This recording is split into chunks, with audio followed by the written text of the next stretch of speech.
Right now, in the United States of America, Donald Trump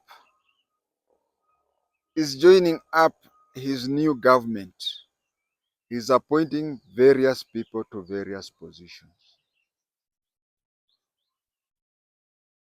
I was interested in sharing with you, especially the young, energetic, and interesting people.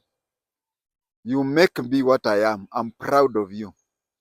I live a very happy life because of you, especially when you tell me, mzee, tuelezee mambo ya zamani. Nothing pleases me more than that. And of course, even visiting my till number pleases me, but not as much as that.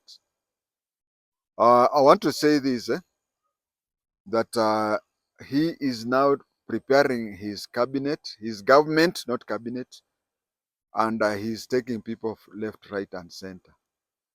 I wanted to compare and contrast with the Kenyan system. If we, you know, the Kenyan constitution of 2010 heavily borrowed from the US system, more than any other constitution. We borrowed heavily from the US. In the US, a senator called Barack Hussein Obama was elected the president. He was the senator for Illinois, and he became the president. Now, what happens is that once you are elected, in Kenya, you resign first before seeking an elective position, isn't it? In the US, it is the other way around. You seek for an elective post. After being elected, then you resign your former post. Can I give you examples of such people? I wanted to give you the example of Governor Ronald Reagan of California. But most of you do not know who Ronald Reagan was. Let me start with somebody familiar to you. Barack Hussein Obama was the senator for Illinois. Then he was elected the president of the USA. Joe Biden was a senator. There were two. Both of them were senators, but contesting for the presidency. One to be the president and the other one to be the vice president. When both of them were elected, it happens like this. Immediately you are elected. You start being called president-elect or vice president-elect. Then you write a letter to the vice president, in this case, Kamala Harris. You write to her telling her that you are resigning as the governor of this and that state, or as the senator of ABCD. Then the place becomes vacant. Now let us start with the governor. Or Kamala Harris' running mate is a governor. Of course, they didn't win, but if they would have won, he would have resigned as a governor. Then the lieutenant, there they call lieutenant governor. Lieutenant governor becomes a governor, and he chooses a person to be a lieutenant governor, whose nomination goes through the state assembly. State assembly, not the national assembly, not the national assembly, or what we can call in Kenya, county assembly. That is if the governor has been elected as the president. Who is the last governor to be elected as president? Bush Jr. Bush Jr. Bush Sr. was the vice president to Ronald Reagan, but Bush Jr. was the governor for Texas. So he was elected president, and he had to give his lieutenant governor to be the governor. So that is what happens if the person is either a governor or a deputy governor. But if a person is a senator, I have to give you examples of senators who were senators and they were elected in a higher position. One, Barack Hussein Obama. Two, Joe Biden, when he was elected vice president. Three, Kamala Harris, Mkhana Mwiso. She was a senator for California. Now, when Obama became the senator, the president, the governor of that place, the governor of wherever the person is being elected president, vice president, or so on, or even cabinet, or even this senior position. I remember one of the House representatives has been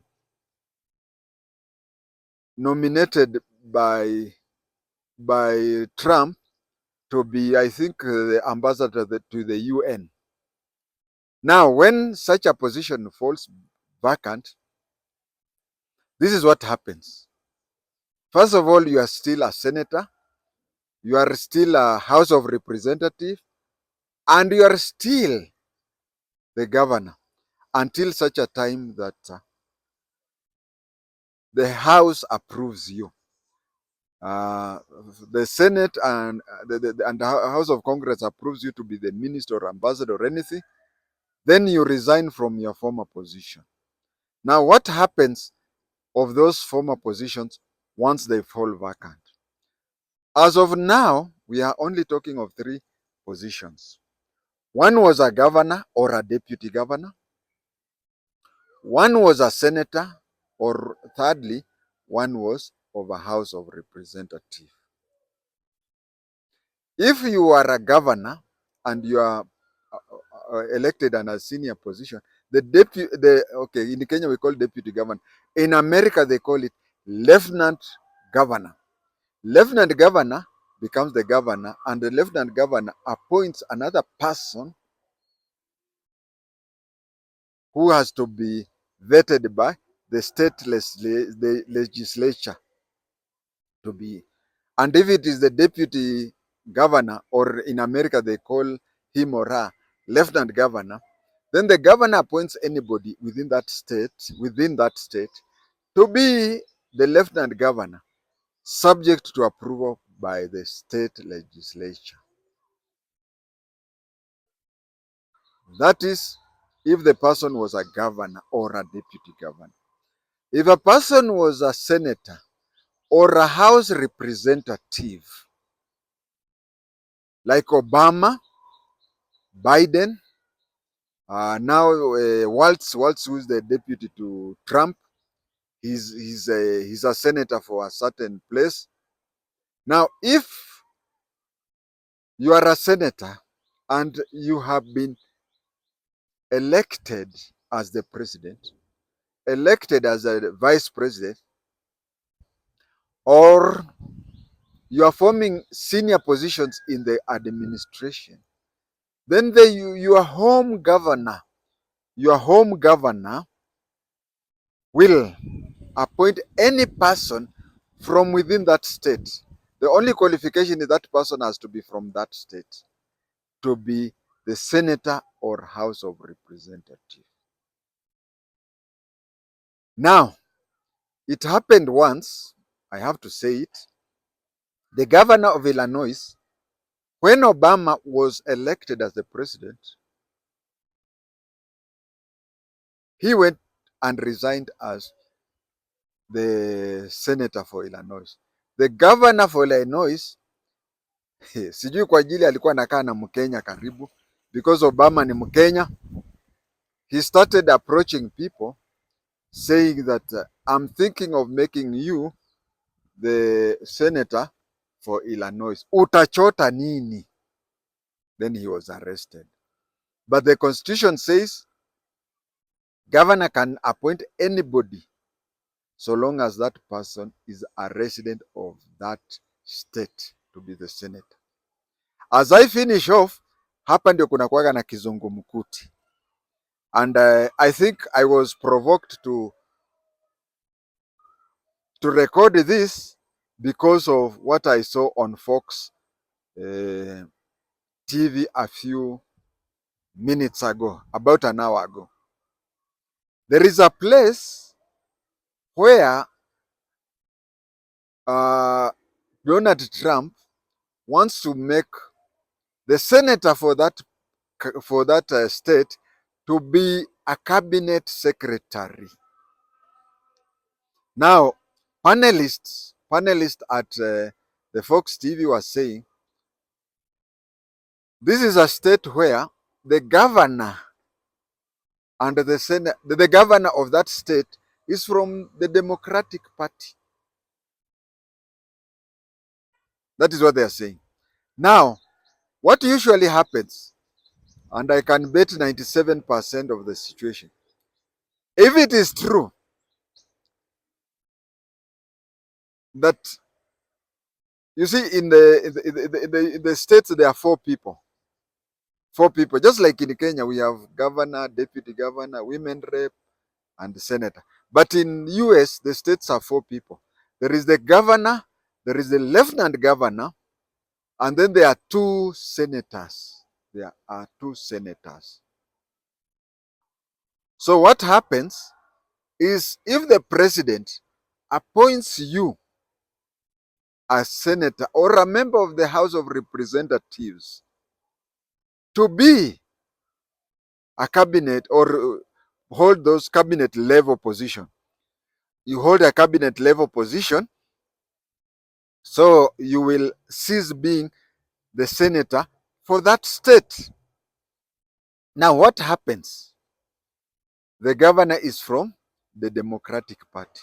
Most likely, the governor will appoint a member of the Democratic Party. And you know what that means?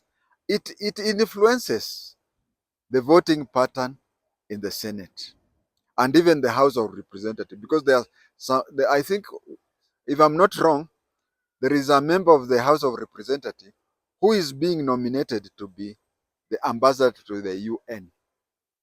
So, as much as the president is careful with whom he's appointing and he wants the people who can fulfill his election pledges, he has also to be careful that by appointing some of these people in the legislature arm of the government, he is weakening his party, because if the state that those people come from have got Democratic Party members, I mean governors, then the governors will appoint senators and House of Representatives from their party. And how long does that representative or senator stay in the Senate? It is this way. The senator who has been replaced, for example, the senator who has become the vice president, supposing, because I don't have the facts with me, supposing that senator was elected in 2022, then it means that his term ends in 2026, 2028.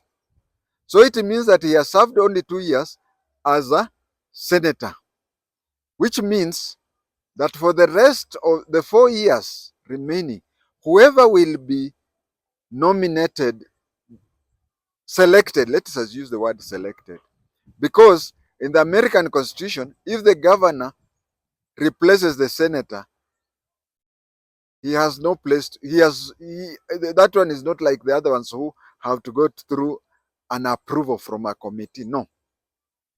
So long as the person appointed is a resident of that state, he or she will serve the remainder of the period, which is, for example, if the senator had been elected in 2022, then that one means that you will be the senator up to 2028. Watu wapende wasipende. But what happens in Kenya?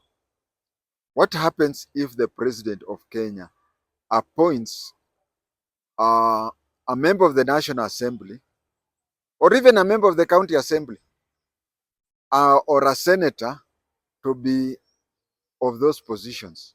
In Kenya, we go for by-elections. I believe it is very educative, and if you check, I think among my first 10 videos I recorded when I started this channel, I talked about various constitutions in the world, almost all of them. I covered, I think 2 or 3 videos are covered on the American presidential, I'm not the president, American Constitution. I covered the American Constitution.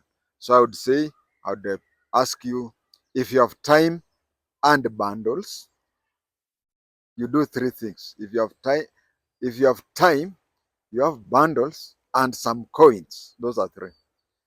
Please watch those 3 about the US and among others, French and Westminster and so on.